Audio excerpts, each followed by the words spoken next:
Tom from Deadly Grounds Coffee, and you're watching The Bitten Apple. Is this thing on? Hey guys, this is Cadma here from Bitten Apple TV. I am here at New Jersey HorrorCon, and Brian, oh my God, for those of you who recognize him, I mean, there's a lot going on with Haunted Collection. I mean, he's looking out, I mean, ghost hunting, you've done so much. I have a lot of like quirky questions to ask you. I wasn't sure if she warned you of all the weird questions that I like to ask people. And I love the booth here with you and Sky. I love this. This is fantastic. But I do want to get more into the haunting stuff. What pushed you into that direction? Because some people are either naturally curious or something weird happens to them. So like, I want to know like what made you gravitate in that area.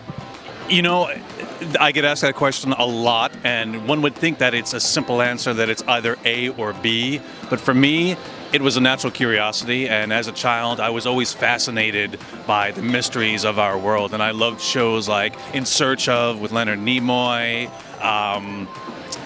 plenty of shows like that. And I was the kid that when I was younger, I was too afraid to do the Bloody Mary challenge in the mirror just in case. I wouldn't do it. I would not do it. I was raised Catholic. I wouldn't do it.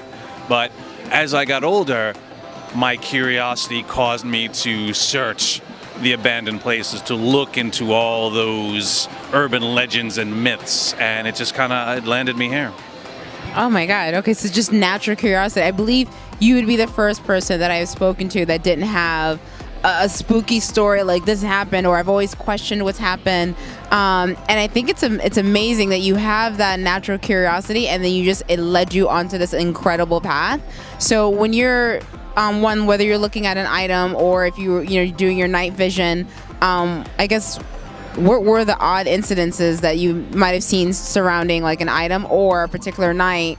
Maybe there's something in that night vision that you thought you saw but you didn't see. I'm not too sure. When it comes to haunted items, they generally fall into two categories. Either A, the item itself is the thing that has the energy around it. So it's either a spirit that has value to it, that won't let go of it, that wants to keep watch over it, and that's what causes the haunting. Or B, it's not the item at all, but the item acts as a catalyst for pre-existing energy in the home. So there's dormant energy. You introduce this new item and all of a sudden things start to go awry. And that's because of the changes that it brings about. And it's tied a little bit, you hear about it in feng shui, where the movement of furniture in an area causes energy to move differently. It's the same thing paranormally speaking. That energy will then flow differently, either causing the haunting or letting the existing haunting be observed. So when it comes to trying to track down exactly which item it is, tech helps. Definitely it helps, but it's sometimes trial and error. Sometimes we do get it wrong. But we'll call back a couple of months later, say, hey, how's everything going? There's still activity. All right, we have to follow up. And then you'll do the follow-up just so you can help that person. I think that's absolutely wonderful of you. There's nothing like being spooked out in your own home. It's one thing when you're watching a horror movie and then the feeling goes away, and then there's another one living it. You're like 1 degree. You're kind of like a Kevin Bacon here, 1 degree off of the Warrens. It's so. Also 1 degree off of. Actually, I'm 2 degrees off of Kevin Bacon. So, yeah. I love this guy. So what is that like? Have you ever gotten like a reading done?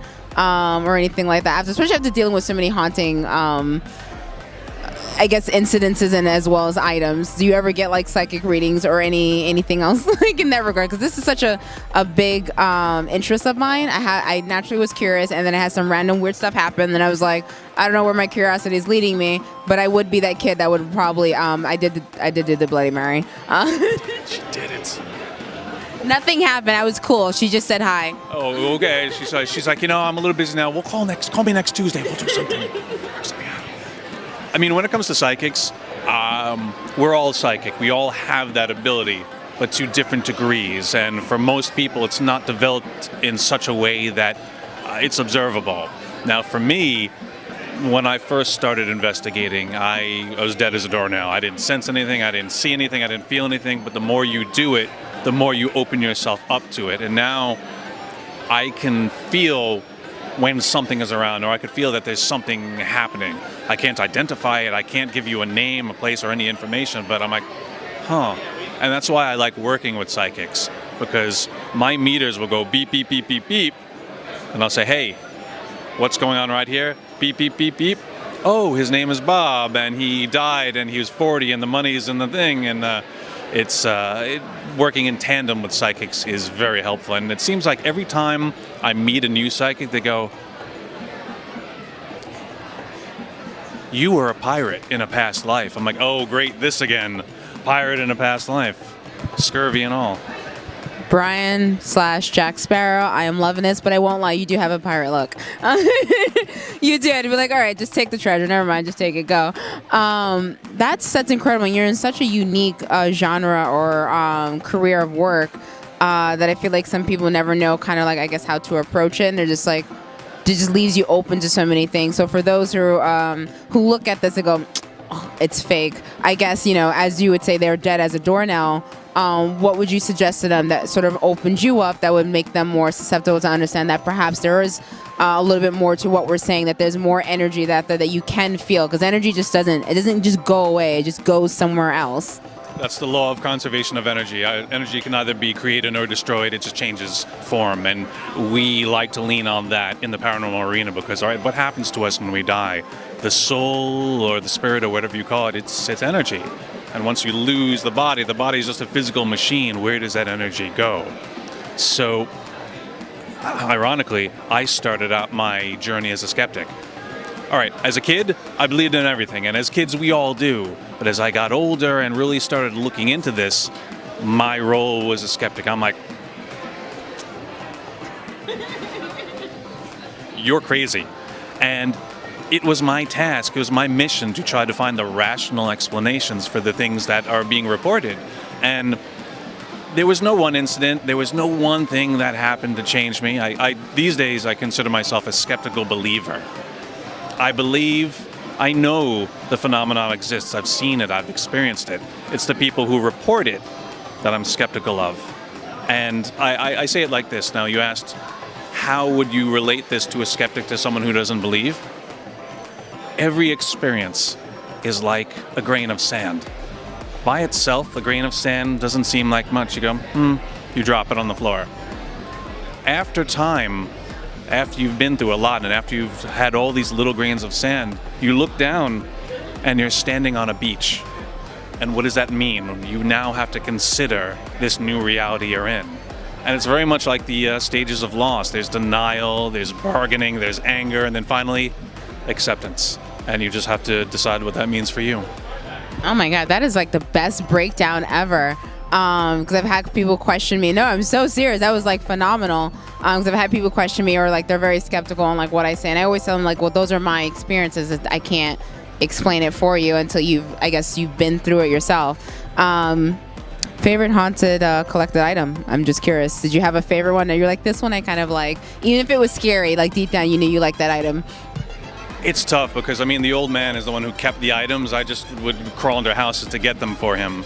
The one that sticks out in my head most often is this Native American fetish doll that we found. It was in a place in Virginia, and what made this stick out in my head is that because it was a fetish doll, similar to a voodoo doll, it was created with the sole purpose of bringing harm to its intended target. So this isn't just an item that a spirit liked, this isn't just a random occurrence, this is human evil. Someone made this, and it's like watching The Walking Dead. You don't fear the dead, you fear the living. And it just makes me think that, okay, yeah, the evil is walking around in men, and you don't really have to fear the afterlife. Oh my God, that is super intense. Now I'm scared of the doll now. For those who obviously want to like keep up with what you're doing, maybe they want to just kind of like check out Maybe they want to be scared. Maybe they want to find or see what items you're looking at, what houses you're crawling under. Maybe they want to see what is going on. Maybe they want to be skeptical of the people that you're meeting, but believe in the things that you're seeing. Where can they come find you and follow you? Right now, you can find me on the Travel Channel on Paranormal Caught on Camera every Wednesday at 10 p.m. You'll see this mug looking into This pirate mug. Arr! You'll see me looking at videos and making judgments and claims. Arr! You could also go to my website, www.neverstopsearching.com, or keep up with me on Patreon, patreon.com/Brian J Cano. Oh my God, you're so awesome. You really are. Now I'm never gonna get that pirate image out of my head. Never. Thank you so much. Bye.